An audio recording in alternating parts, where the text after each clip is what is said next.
Sholat adalah hal pertama yang ditanyakan di hari akhirat nanti. Sholat pula menjadi awal dari semua amal ibadah kita. Nah, jika diterima sholat seseorang, maka akan mudah amalan lainnya juga diterima. Sehingga perlulah kita mengumpulkan pengetahuan akan pentingnya sholat dengan tujuan memperbaiki mulai dari awal sholat sampai dengan akhir sholat. Nah, Abu Muhammad Zainul Abidin melalui keresahannya, beliau menuliskan buku tentang pentingnya khusyuk dalam sholat sebagai jalan menuju sang halik.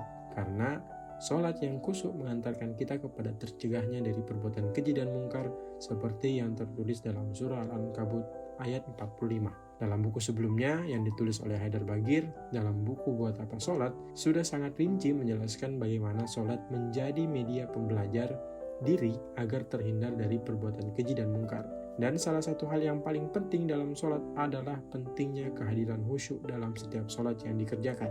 Nah, adapun gangguan khusyuk dalam sholat, bukan hal mudah untuk menghadirkan khusyuk dalam setiap sholat kita. Anggap saja pada saat takbir sholat kita dalam keadaan khusyuk. Tetapi, untuk mempertahankan kekhusyukan tersebut sampai selesai akan terasa sangat sulit. Nah, hal ini ditandai misalnya dari gangguan-gangguan, baik itu gangguan eksternal atau gangguan internal yang membuat kita tidak fokus selama melakukan sholat. Nah, adapun gangguan tersebut akan kita jelaskan secara detail dari setiap gangguan tersebut. Yang pertama adalah gangguan eksternal. Gangguan ini berasal dari penglihatan dan persepsi pendengaran.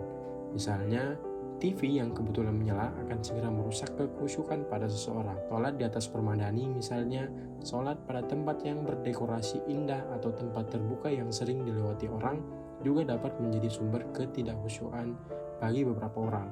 Sehingga para ulama akhlak memberikan saran agar melakukan ibadah sholat di dalam ruangan yang gelap serta menyendiri untuk meminimalisir gangguan yang ada dalam proses mencapai kekhusyukan tersebut. Bukan berarti maksud menyendiri adalah menjauhi dari masyarakat.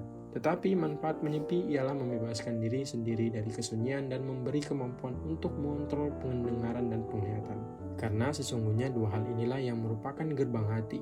Melalui dua hal ini, kekacauan pikiran jahat dan bisikan setan yang mengganggu umat manusia dan menyimpangkan dari niatnya memasuki hati mereka.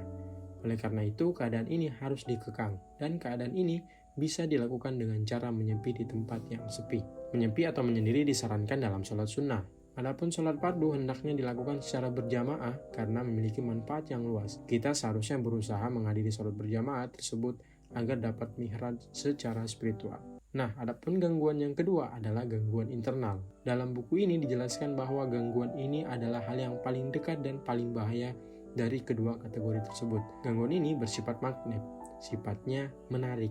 Imajinasi yang terlalu liar dan tak terkontrol menyebabkan kita jauh dari kehadiran sholat, bahkan sampai-sampai lupa dengan rakaat sholat. Solusi dari gangguan ini adalah menghilangkan daya magnet tersebut. Salah satu penyebab imajinasi tersebut ialah sikap terlalu berlebihan memikirkan dunia materi yang menyebabkan kita jauh dari sikap zuhud. Nah, adapun tingkatan-tingkatan khusyuk dalam sholat ada dua, yaitu yang pertama, kekhusyukan ibadah secara umum. Pada tingkat dasar ini, tingkat yang bisa diraih oleh seluruh kaum mukminin. Sang hamba harus menanamkan dalam hatinya bahwa ibadah merupakan amalan memuji Sang Halik. Dan dari awal amalan ibadah hingga akhirnya, dia harus meyakinkan hatinya bahwa dia sedang memuji Sang Halik, walaupun dia tak mengerti makna-makna yang dia ucapkan. Yang kedua adalah kekhusyukan dalam ibadah secara rinci. Dalam tingkatan ini, hati sang hamba hadir pada sepanjang ibadah. Selain itu, dia juga tahu bagaimana cara memuji dan berbisik kepada Tuhannya. Dan tingkatan-tingkatan dibagi lagi ke dalam beberapa tingkat yang berbeda, bergantung pada hati-hati para hamba dan ahli makrifat mereka.